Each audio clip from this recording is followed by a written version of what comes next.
Good morning, everybody. How we doing? As always, you are at the Big Lance Off the Yard Show. Hit the subscribe, hit the like. Today, we are going to discuss when you catch charges in the institution and when you are going to that kangaroo court.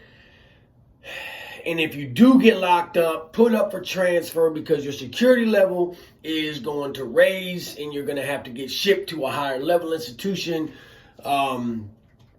They will have what's called an ICA hearing.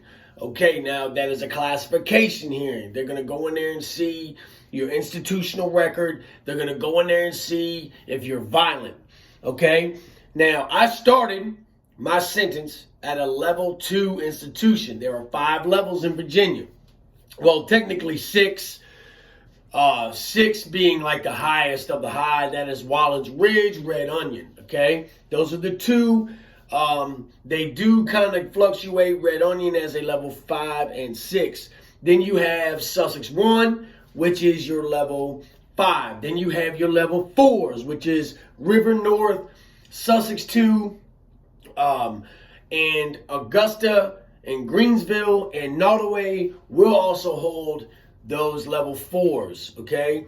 I ended up at this last bid. I've been to 3 different bids.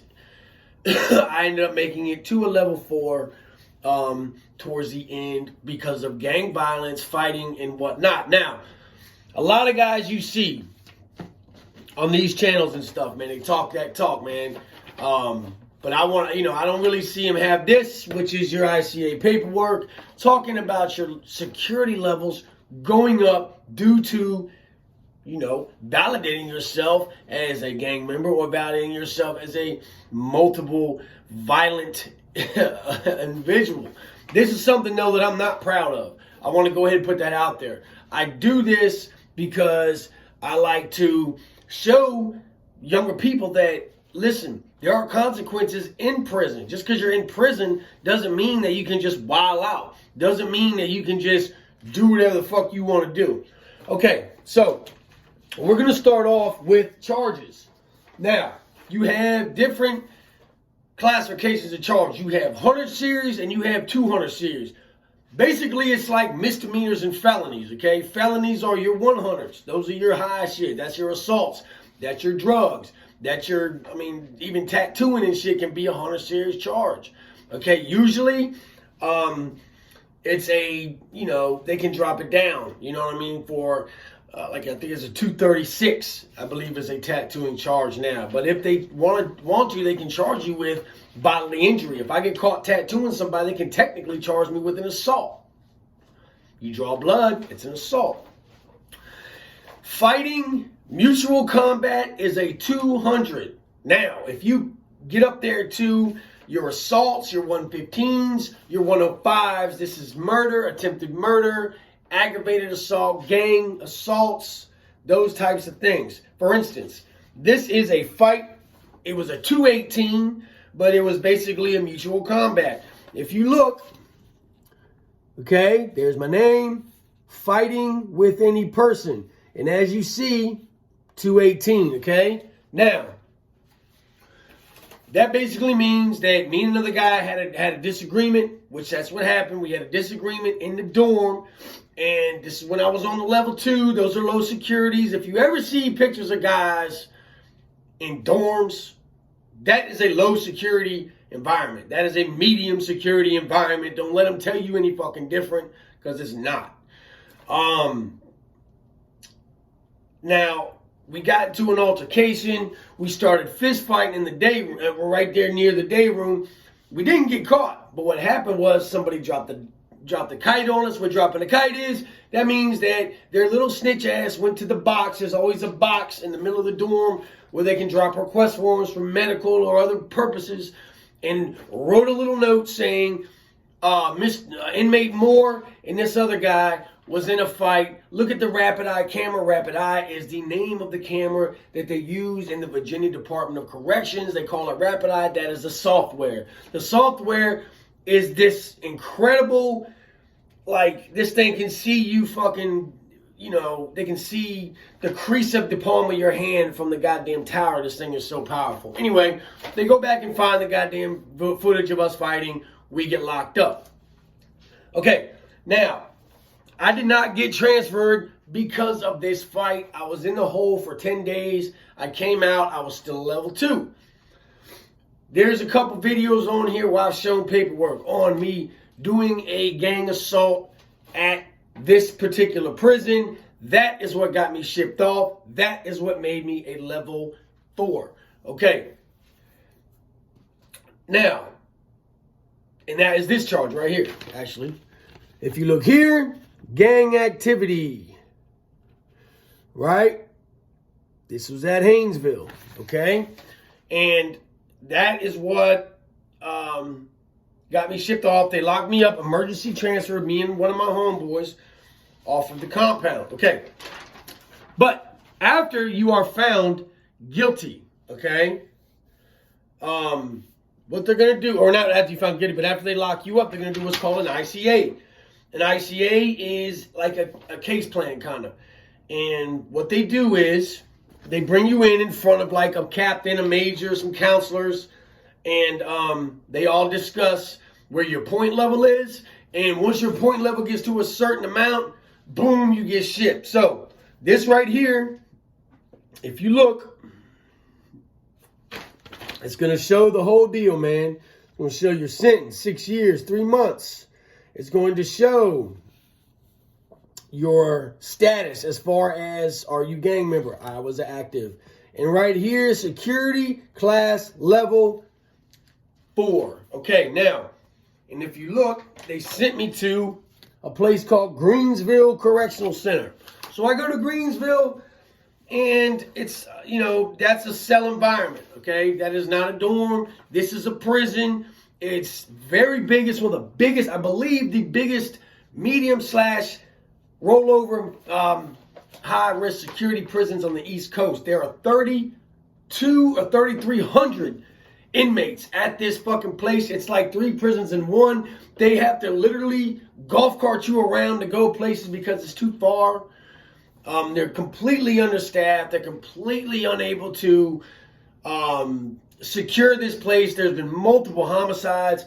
The gangs run this prison. Not saying that it's the most violent, but it is violent because there's just no order. It's like basic chaos 24/7, man. It's loud. It's obnoxious.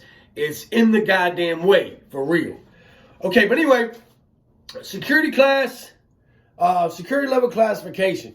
These are questions that they're going to ask, and the questions are, I'm just going to read a couple, and they go from low, moderate, high to highest, okay? So, for instance, the severity of current offense, that basically what's the severity, and mine was the highest, which is 10. So these are points that you're getting, okay?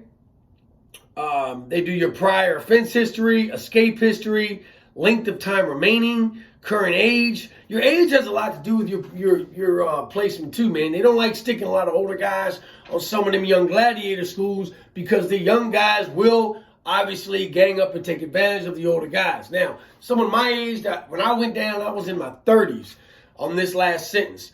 But I had already been down the road 2 times prior, so I'm automatically going to be looked at as a higher level. But because when I got down the road, I was already past 35 years old, they shot me to a level 2, hoping that I was mature enough to goddamn stay down there. Unfortunately, I was not mature enough. I did do all this little fucking gang bullshit, and I ended up back on the higher levels. All right, man? So that's just kind of a brief rundown of what they do at these ICAs. Now, then you're going to get an institutional hearing. There it is, institutional hearing. This one was done. This is the one from Haynesville, and they all sent me up to class level 4. So you see it there. They all signed off on it. These are the individuals that basically have your future in the palm of their hands. So then at the end of it, it's going to show you where you're getting transferred. And it'll say transfer review. Okay? So transfer review right there. Transfer review. That's when I got shipped to Greensboro. Okay, then I got to Greensville, and I had not learned my lesson. Decided that I was going to be do gang stuff, and I was going to fucking go off and fight people on the boulevard, which you've all seen the videos. I don't need to get into that. That did, once again, put me in isolation. That is when I made the decision, guys, and this I'm going to talk about so everybody has clear understanding. When I went to the hole, my guys on the yard pretty much turned their back on me. It was, basically like, fuck him, he's gone now, we're going to do our own thing. And I felt some type of way about it, dude. There's no fucking loyalty in that shit. So I made a decision while I was sitting back there for 2 months by myself, right? And while my boys was out there, my homeboys, my brothers that I had done so much for and that I had really fucking stuck my neck on the line multiple times, and they didn't even give a fuck, dude. They didn't send me nothing back. They didn't do shit for me.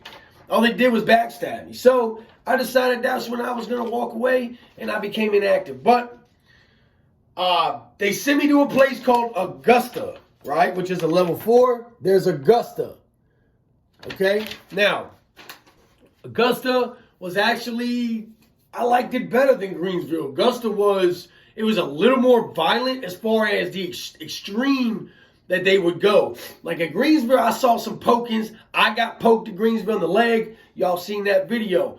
But these guys, you had a lot of guys from, at that point in time, I was from Northern Virginia. So I was releasing to Northern Virginia, so they tried to stick me close to home. And there's a lot of guys up there that are in some of these Latino gangs, and those guys go fucking crazy hard. They don't care. They'll stab you. They don't give a fuck.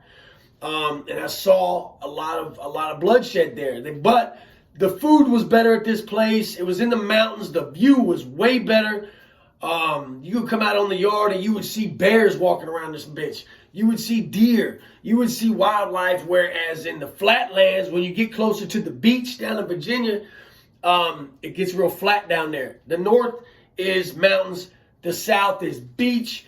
And it's pretty much just flatlands and trees. You don't see much. But this place had the biggest weight pit in the state. This prison was the best weight, so I really tried my hardest to maintain this spot. And I did. I ended up pretty much maxing out there. They sent me to a place called Coffeewood my last month just for me to get released and go on about the door. But when you get to these institutions, right, you have to, set yourself, because your first week or two is going to be the most important. Okay, this is either going to make you or break you. Forget all this paperwork. Forget all that. It's about how you carry yourself and what your character is. People are going to test you. People are going to try you. It is up to you whether you're going to be a man and you're going to stick up for yourself, or you're going to put your tail between your legs and walk around like a female the rest of the time you're fucking locked up. That is solely on you. Nobody's going to hold your hand. Okay? You could have motherfuckers that, they might jive like you and fuck with you, but they got to have self-preservation as well. Now, I'm not going to fuck with a lame. I'm not going to, a dude that's out there doing lame whack shit, I'm not going to fuck with him. So, understand that. No matter how much I might like the dude, okay? If you ain't willing to fight for yourself, I know you're not willing to fight with me. And that, that goes along with the video that I was talking about yesterday, man, when it's just like, fuck, I'm so tired of putting my loyalties into individuals that are just not about loyalty, they are about themselves. That is all well and good. If you want to be about yourself and only worry about yourself, fine. But from now on, when I do see that character trait, I know in my mind that it's time for me to fucking fall back and move on. So anyway, I hope you guys enjoyed the video. Just to show you kind of a little bit about what institutional classification authority hearings are about. That is what an ICA is. And understand that no matter what you do in the system, there's going to be a consequence and repercussion, and you're going to have to deal with that shit. And while you're going through these ICAs, just remember this: you will be sitting in the hole, and you're not going to be able to do shit. You'll come out 3 times a week if you're lucky, 2 or 3 showers a week if you're lucky, if they have the staff. And at a place like Greensville, they didn't even give you towels in this motherfucker. You would be wearing the same underwear for weeks. You'd have to hand wash them because they just ain't got the shit to give you. So you guys have a good day, man. As always, hit the subscribe, like, and notification bell so you can get notified of every time we put one of these videos up. You guys, as always, prison rules are in effect. Be humble and kind, have integrity, walk the world with honor, and we will see you guys later, man. Have a good, blessed day.